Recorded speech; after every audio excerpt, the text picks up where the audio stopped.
Please remain seated. The show will begin in 3, 2... Like a Hellcat.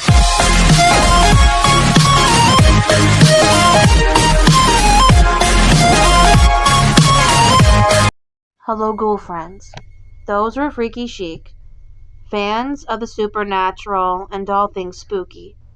I'm your host, FandomTraveller87, and welcome back to my channel, my very own dark, creepy corner of paradise, where I dive deep into the exploration of the unknown, the unusual, and the morbid. Before I jump into this next story, I just want to say thank you so much again for listening. As always, your support is most appreciated. I know that I don't upload every day. I try to. But because of my conflicting work schedule, I don't always have the time and energy to do so. But you guys are the reason why I upload anyway. And a lot of time, energy, and effort, and a lot of practice and rehearsing, and a lot of video editing goes into making these projects. And I really do the best that I can to provide the best entertainment possible. So that maybe perhaps I can brighten up your day a little bit. Put a little smile on your face. And, well, hopefully I make a little bit of a positive impact in your life. Whatever you have going on.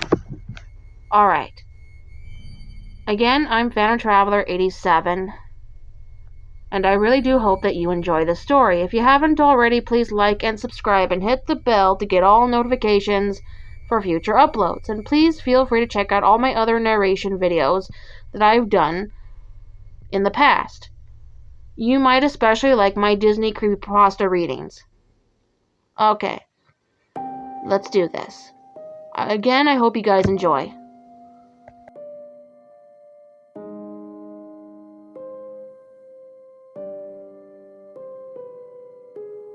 My father told me a story once. I'll never forget it for a few reasons. I think it's the first story he ever told me as a child. It's also the story of how my grandfather died. But honestly, that isn't the reason. You hear stories on TV, or sometimes you overhear something in a public place. People talk about ghosts and aliens, and you think to yourself, that isn't real. They're making it up, or they're mistaken, or they're crazy, or something like that. You just can't believe it. Until something happens. Something that brings it all together, connects the dots in a way you didn't think of before. Maybe it happens to you, maybe you hear the same story again and again, happening to different people. It doesn't take long for the world to become a lot bigger than you thought it was. As I said, this is a story my father told me, but I never believed it, even though he swore up and down it was true. It wasn't until I started clicking around the internet I started to believe. I started to hear other stories just like the one my father told me. It didn't take me long to believe in the rake. That's not what my father called it, of course. He never used the internet in his life. He wouldn't know what the consensus has taken to naming it. When he chose to call it something other than it or that thing, he called it Skinwalker after an old Navajo tale his grandfather told him. But I'll tell you the story the way he told me. We were out hunting one night, he told me. Coyotes. We'd kill them for $50 a skin. They lived on a dairy farm in Ohio. They'd kill calves sometimes. We'd do it every night because we needed the money. Sometimes, while we were out, we'd come on a deer and kill it. Our landlord didn't mind, and it could feed our family for a few nights and save us some money. Anyway, we were done making our rounds and heading home walking because we didn't have a car or some four-wheeler back then. We'd cut through the woods. That's when we came upon it. Blood everywhere, splattered on the trees, in the grass, in the creek, everywhere. At first, we figured it was a pack of coyotes. We'd seen it sometimes. They can't scavenge and start hunting deer or cattle. The worst was when they bred with feral dogs. But this wasn't like that. See, when a pack of dogs or wolves or coyotes attack something, they do it right. They'll pick off one that's weak or sick or old or just small. They'll hunt it, draw it into a corner someplace it can't get out of. And they'll run right into the biggest one, the alpha. And that deer will never see that alpha. It might hear it, but it won't see it. And it'll just notice that its throat is gone, and then it will drop dead. It's quick, it's clean. That wasn't what happened here. Something had run up on a den of deer. Coyotes won't attack a den.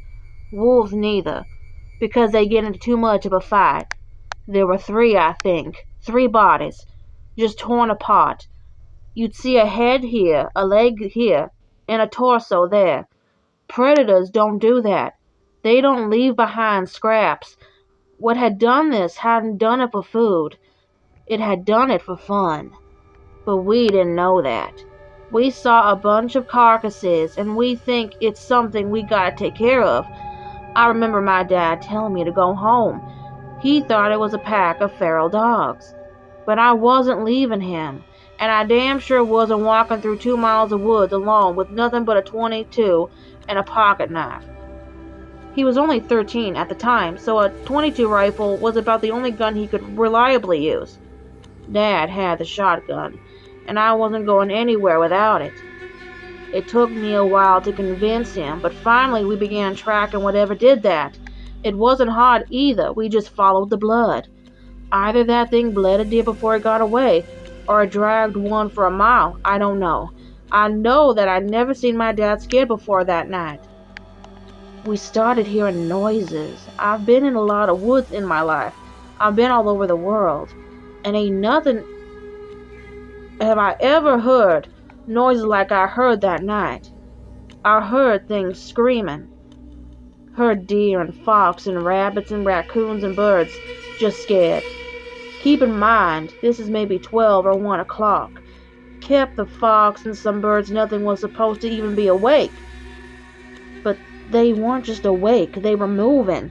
I saw a flocks of birds that night fly straight into the trees, just trying to get out of there. We came up on a pack of coyotes, nearly shot a couple, thinking it was what we were looking for. We had thought that they were looking for us. But then we saw that they were running towards us. They ran right past us, didn't even notice. Then some deer did the same. Then some rabbits, squirrels, foxes, even a couple wild hogs. These things were supposed to be eating each other, and the only thing they cared about was getting out of there. We should have put it together. That maybe whatever we were tracking, it wasn't something we were supposed to see. And it wasn't something we could kill. I don't know why we didn't just go home. I guess we were curious. I think that was my dad's nature. To go toward trouble, to fight. And knowing what I knew about my father during the war, my nature was to stay close to him. We finally get into an open valley. It was normally a soy field, but it wasn't in season, so it was just flat dirt. We saw the tracks then. A lot of animals fleeing the forest have paved over the land, but where that deer blood was, nothing had taken a single step, like they were leaving it for us to find. The tracks were shallow. Whatever it was couldn't have weighed more than 100 pounds, but that didn't mean much. A bobcat weighing 40 pounds wet nearly tore out my damn throat once. All that means is that it's quick and hard to hit. So we follow the tracks. And it doesn't take us long to find where it is. There's this old schoolhouse that sits on top of a hill. Half of it had been ripped out by a tornado, but nobody lived there, not for a long time. We caught homeless people in there, sometimes, or druggies looking for a safe place to shoot up. We figured maybe that was it. Maybe it was some sick kid riding a high. But we didn't think that for long. We get within 50 yards, and we hear this noise. A screeching kind of sound. It was sort of made of 2 different sounds. One was a high-pitched screech. Another was a low-pitched growl. It was making both at the same time. We get within 20 yards, and we hear this sound. I can remember thinking that it sounded like paper being torn apart, while someone was swinging water in a bucket back and forth. Dad looks at me, kneels down, and whispers, "I gotta stay behind him, 'cause we're about to corner him. Any animal will fight when it's cornered." especially when it's a predator. But we can tell by the tracks that this is just one. He tells me it's probably a single feral dog, probably rabid. The plan is to sneak up on it while it's eating, shoot it, and then keep shooting it till it don't move anymore, then slit its throat. If it gets to my dad, it's my job to shoot it or stab it to get off of him. So he walks up and I'm right behind him, just a tad to his side, so I can see what it is. I wish to this day I hadn't. It was leaning over a carcass, tears off its flesh and throws what it doesn't nibble out aside. There is blood all over the brick, glistening in the moonlight. It's pale white, human looking, but not quite human. It had arms and legs like a human, but it sat like a monkey, hunched over. Its hands weren't normal. It had long fingers with claws at the end. So we see that, and my dad hesitates. He wasn't about to fire on a person, so he clears his throat to try to get it to turn around. I swear to God, all the noises just ceased. I never heard true silence before that, and not after it. But for 2 seconds, nothing made any noise, which made it all the louder when it turned around, made the shrill cry, and jumped on Dad. He got a shot off. I think he missed. If he hit the thing, it didn't mind. But it was on him, tears parts of him off. I started shooting with the .22 point blank. But it barely bled, the thing. I got off 5 rounds, and then I started hitting it with the gun butt, but it wasn't budging. It didn't even register that I was there. It clawed at my dad, taking off bits of his flesh. It started on his torso, ripping off the skin, his teeth, then it moved up. It tore off his throat. It tore off his nose, his eyes. It scalped him. Then it started digging in and ripped off the bottom half of his jaw, the little bones and the tube in your neck, then his ribs. I don't exactly remember what happened, but I somehow knew that this thing, well, my dad's knife ends up in this thing's shoulder, and my dad ends up on my back. I'm running, and by God, I'm running faster than I'd ever run before or after. And it's following me. I end up back in the woods opposite the ones we've been. I'm heading toward my landlord's house, 'cause it's half a mile away. I can hear this thing screeching and moaning. I hear the tree branches crack and get thrown around. It sounds like someone's taking an axe to every single tree I pass. It's cracking so loud and often, but I just ain't looking back. Finally, I trip into gravel. I look up and there's my landlord and a bunch of his buddies drinking around a campfire. I scream and I cry and they come over. I'm telling him to call an ambulance, and he looks at me and I'll never forget what he said. "What's that on your back?" he asked me. Just as he said, he saw one of those god-awful flannel shirts my dad wore everywhere. It was what was left of my dad, most of his head, his torso, but nothing after the waist. We suddenly hear it screeching. He grabs me, my dad gets thrown on the ground. I'm fighting him, crying, because I think we can still save him somehow. But my dad had been gone before I had ever picked him up. He has to pick me up and throw me aside before I can come with him. He and his buddies were all inside, and they're locking doors and getting guns. The landlord's asking me, what happened? What happened? But I just don't know what to tell him. He pieced it all, well, enough of it all together, though, to understand that there was something dangerous there. All the lights in the house are on, and someone calls the cops. They'll be there, but in 15 minutes. We look outside, and we see it walk in front of the fire they made. Don't know what it is, one of them says. It looks like an ape. Suddenly, something goes through the window. We shoot at it. But it ain't the thing. It's my landlord's dog. Just the body, though. Not his head or his legs.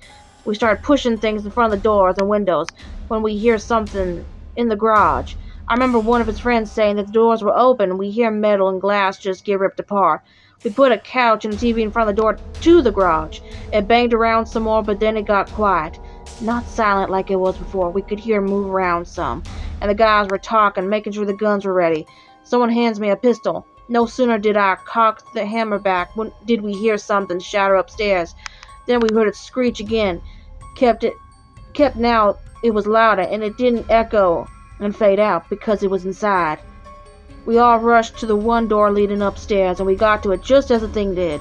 It opened just a bit, and 4 or 5 men just slammed into it. It got its hand through. Someone with a gunshot took care of that. Put the barrel right up to its wrist and pulled the trigger. Cuts its hand clean off. That only pissed it off, though. It started pushing on that door, clawing. We were on one side, pushing as best we could. It was on the other side of the door doing the same. That wood just wasn't going to hold. So now, somebody tells us to keep our heads down. Suddenly, the top half of the door is just gone. My ears are ringing and there are splinters everywhere. 2 or 3 of them just unloaded on top of that door. I don't know where it went after that. The police got there.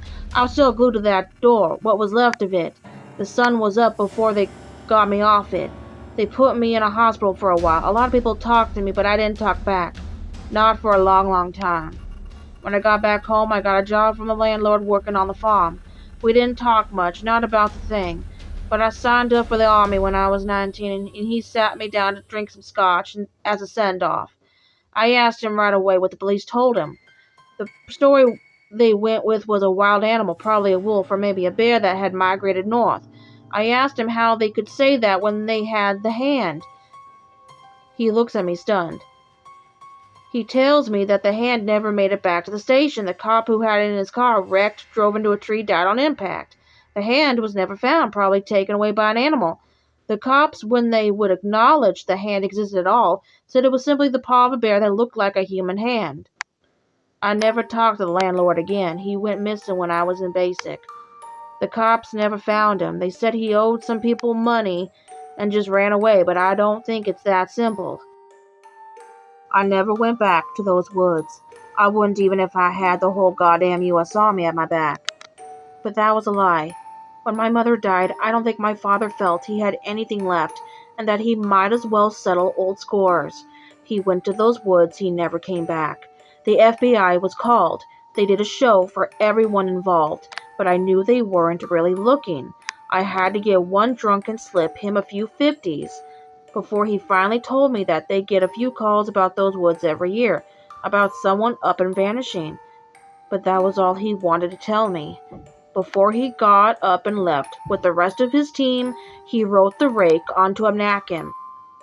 I don't know what it meant until I searched for it on the internet. Honestly, I would have rather not known.